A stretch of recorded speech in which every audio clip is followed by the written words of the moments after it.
Boa noite, graça e paz. Olha, Deus se importa, né, com pequenos detalhes da nossa vida e com coisas triviais do dia a dia. Ele se importa.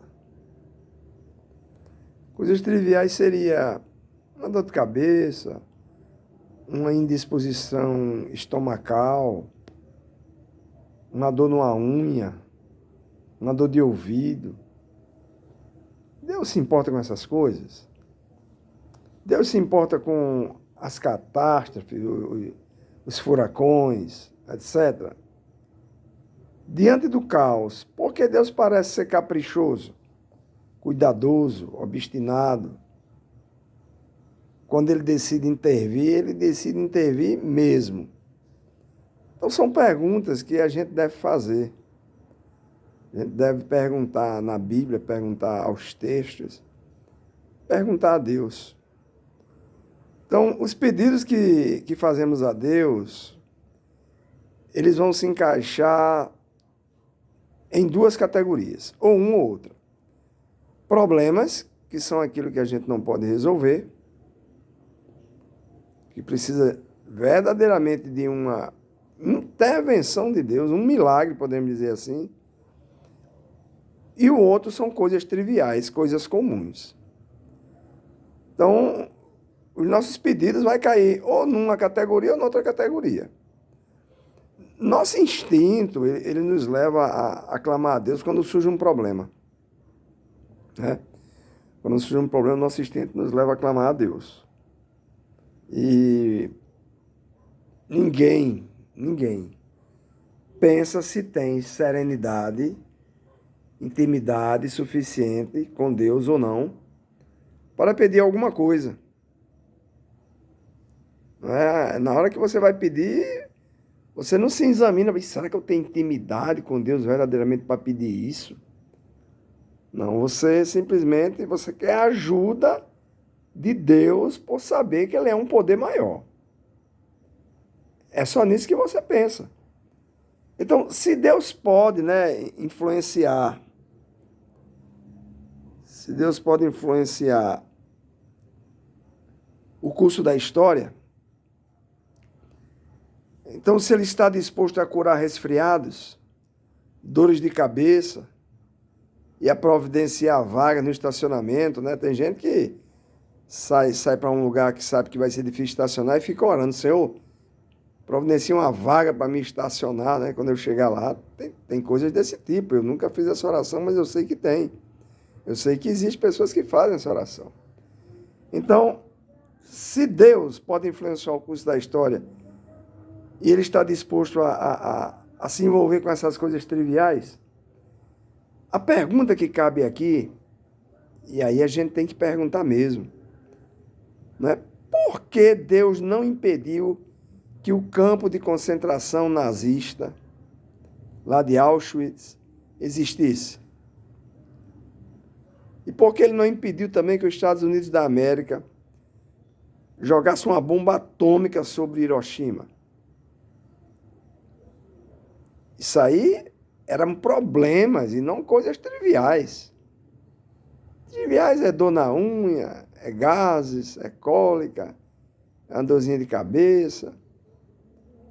Isso de jogar uma bomba em Hiroshima e permitir que 6 milhões de judeus fossem mortos no campo de concentração, isso não é coisa trivial, isso é problema. E por que Deus não impediu?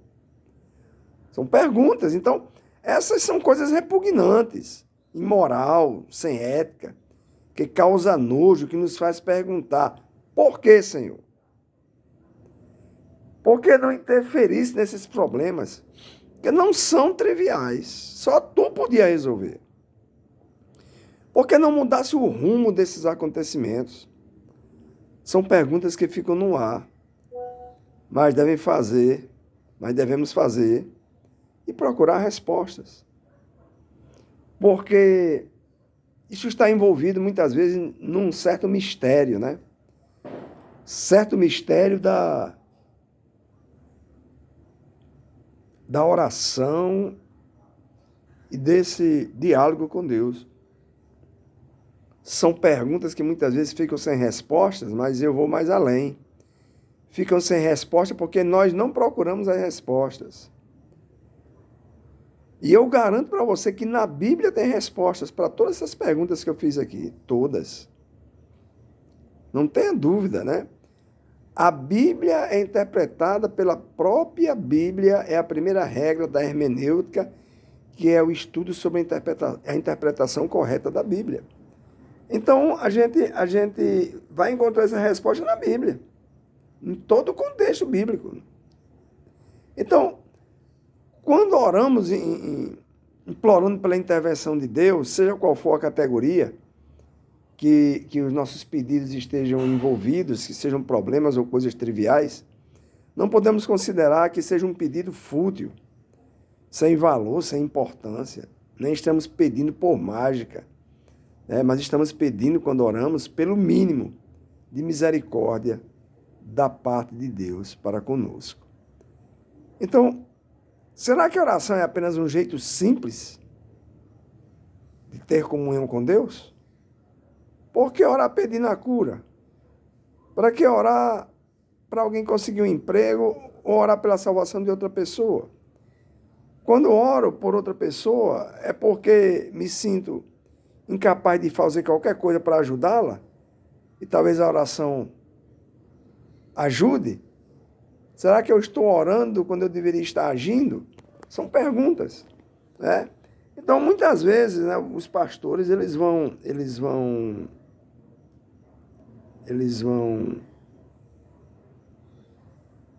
ensinar nas congregações que a igreja deve passar horas orando, intercedendo pelos necessitados. Mas se Deus tem planos para nós, olha as outras perguntas. Hoje é um vídeo de perguntas para você parar e pensar.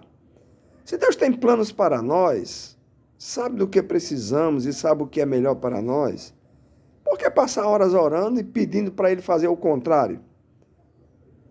Se Ele já planejou isso para nós. Não, o Senhor desfaz. Se Ele já planejou, está planejado, acredito eu. Então, como vou orar com fé se o tipo de oração que faço raramente recebe respostas? São perguntas para você pensar. Então, olha só que coisa interessante. Uma professora cristã, né, um dia fez uma pergunta como dever de casa. Mandou para casa essa seguinte pergunta. Qual pergunta os alunos fariam se encontrassem Jesus na rua? A maioria respondeu. Queria saber como é o céu. Outro queria saber como foi a infância de Jesus. Mas um aluno escreveu que faria a seguinte pergunta a Jesus: por que não cura minha mãe? E por que meu pai não encontra um emprego? Quando ela leu as respostas do dever de casa, ela ficou chocada ao reconhecer que esses pedidos tinham a letra do próprio filho nessas perguntas. Então ela ficou perturbada com a carta do filho, pois essa carta, as palavras do seu filho tão pequeno, refletia a ferida aberta naquela criança por causa de uma oração de uma oração não atendida. Ele queria a cura da mãe, já está orando por isso, para que o pai arranjasse um emprego, e nada acontecia. Então ele estava com a ferida aberta dentro de si. É tanto que a pergunta era, se você encontrar, ele vai perguntar, ele, vou jogar essas duas perguntas na cara dele. Então, outro exemplo é uma mãe que ora pelos seus 3 filhos, recebe a notícia que um deles se suicidou. Então ela questiona a Deus: Senhor, oramos todos os dias pelos nossos filhos. Não ouviste nossas orações? E além do mais, ela vai se lembrar dos versículos que dizem: vocês pedirão o que quiserem, lhes será feito. Nunca o deixarei, nunca o abandonarei. Minha graça te basta. Todas as coisas cooperam para o bem daqueles que amam ao Senhor. E aí? E agora? Como entender esses versículos, já que orou pelo filho e ele suicidou-se? Qual o sentido de orar para que algo aconteça? A Bíblia tem resposta para essas coisas. E nós não podemos deixar de orar. Porque a própria palavra diz que não nos cansemos, né, de fazer o bem. Se nós não desfalecermos, não desistirmos, não morrermos, vamos colher. Então a oração é algo que nos faz bem. Continue orando, apesar de todas essas perguntas, desses questionamentos, desse suposto mistério que envolve a oração, das perguntas e das respostas, porque a Bíblia vai te dar resposta. Amém? Pensa nisso. E uma boa noite.